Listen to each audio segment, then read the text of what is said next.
All right, everybody, we are back to our normal Wednesday recording. I'm Liz, this is Councilmember Matt Mahan, and we have a 2-for-1 week again. We had a special session on Monday and then your regular council session on Tuesday, right, Matt? That's right, yeah, busy week. Yep, just another day doing the people, or another week doing the people's business. We'll start with that special session because it was about a topic I know a lot of our residents care about, recycling rates. And garbage rates. You got an update about Senate Bill 1383, which impacts garbage and recycling rates.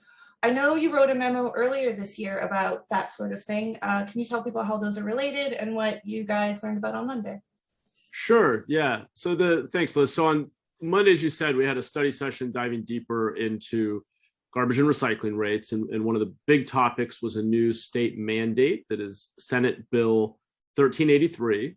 Which requires localities like San Jose to divert a much larger proportion of our organic waste. So particularly things like food scraps coming out of residential, out of homes, cardboard, wood, other organic material that may not be getting picked up through the curbside, the kind of garden green waste.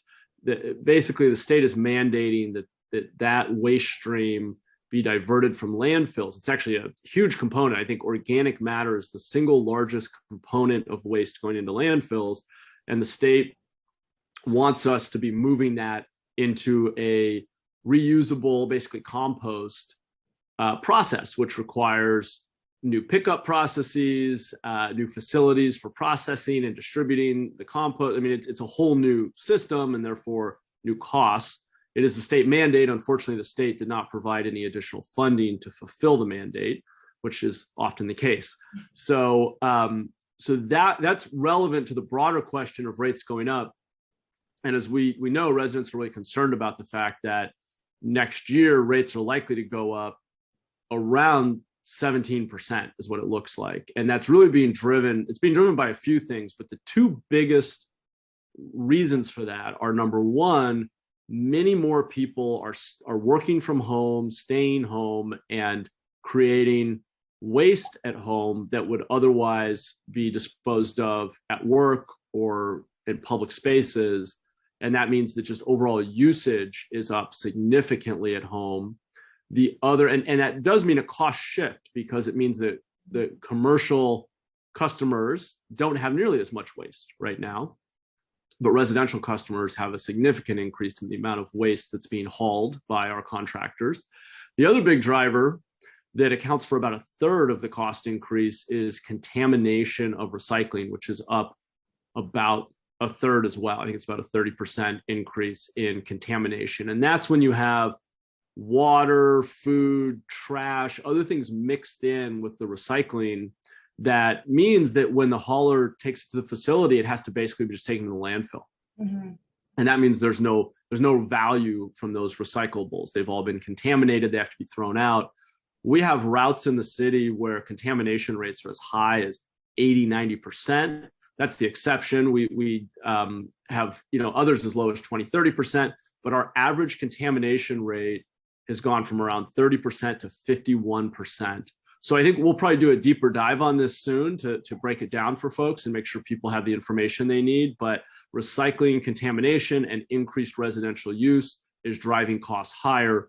To address that, we are looking at using one-time funding, such as drawing on a reserve or potentially looking at federal funding that would reduce rates for now, with the assumption being that as we get past the pandemic, more people are working out of the home.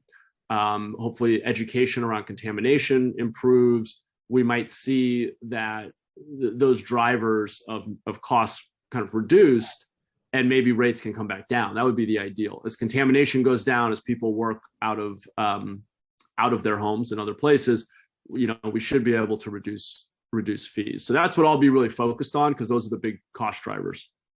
So what I'm hearing is when I told my husband to rinse out the jar of tomato sauce before putting it in the recycling, I've been right this whole time. Right. Yes. Yeah. In fact, I think one of the examples used at the hearing was, somebody puts a full ketchup bottle in and then it's all over the cardboard, or a really common one is actually pizza boxes. Yeah, they're super greasy. Yeah, if they're covered in grease, they're not recyclable, so they have to go in the trash.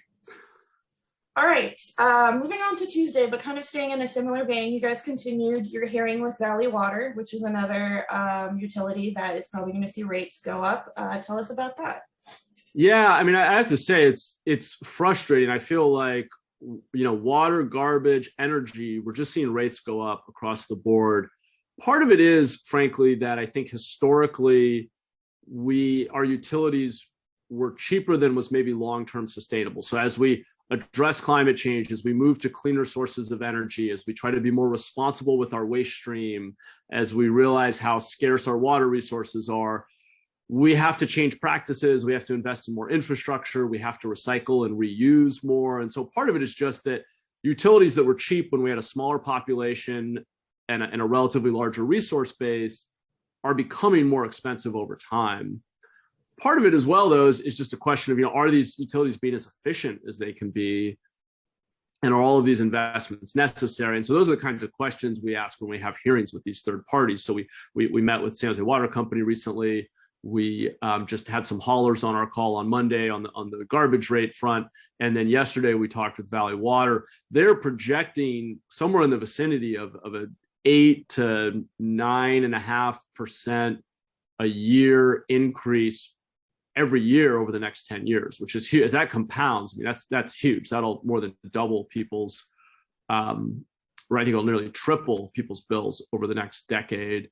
Mm-hmm. And a big part of that is driven by the fact that Anderson Dam is seismically unsound and could produce significant, incredibly dangerous flood waters throughout a big portion of our county if it were not to be fixed and we had a big earthquake. So that has been drained. That is now a drained reservoir. It is the largest in the system. So we've taken offline our largest reservoir, and it has to be repaired. And it's an incredibly expensive, multi-year, multi-billion-dollar project.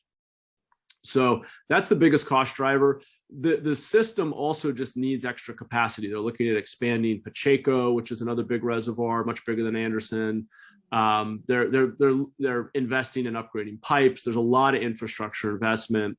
So that means that the wholesale water rates go up 10% a year every year for a decade, roughly. And then, of course, we know from our last hearing that San Jose Water Company is planning to raise rates even on top of that. So we're investigating, learning as much as we can, pushing back on and questioning. Is every investment absolutely necessary?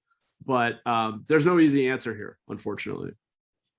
Yeah, but speaking of investigating, quick shout out to the Water Rates Working Group. I know they've done a lot of that work for us.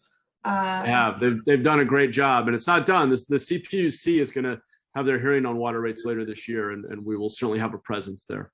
Yep. All right, we'll skip over Return Together because that was deferred for 2 weeks, which meant you had a reasonably a council meeting of reasonable length. There we go. We'll go with the last thing we're going to talk about today, which is the changes to the Police Duty Manual. Tell us about those. I know it was put forward by the women on council, and it impacts, I think, a lot of women, but also other people. So go ahead and tell me about that. Yeah, absolutely, and especially children. I think.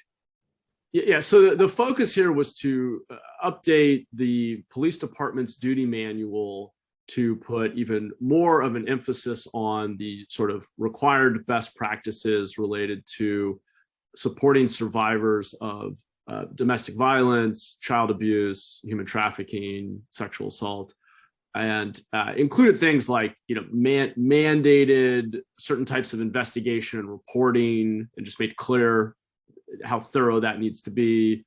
Mandated information sharing, even if the survivor doesn't ask for information, doesn't ask for help, mandates actually explain to them what resources are available and what their rights are, but also what resources they can access.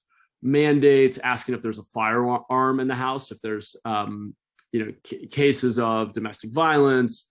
We have the ability, the police department has the ability to take guns out of the home. And so, ensuring that they're actually asking if there's a weapon in the home, those kinds of things. So, it, makes a ton of sense. I think really important set of issues, and glad that this really thorough kind of overhaul. I think it was a lot of research and learning, and obviously council unanimously supported the updates. I think police department did a great job with this, and I just want to thank my colleagues who brought it forward, because I think it's certainly an important issue, and glad to see that we're putting more focus on survivors. Absolutely. Well, that's all for us this week. Thanks everybody for continuing to tune in, and you'll see us next week. Bye, Matt. Great. Thanks, Liz. Bye.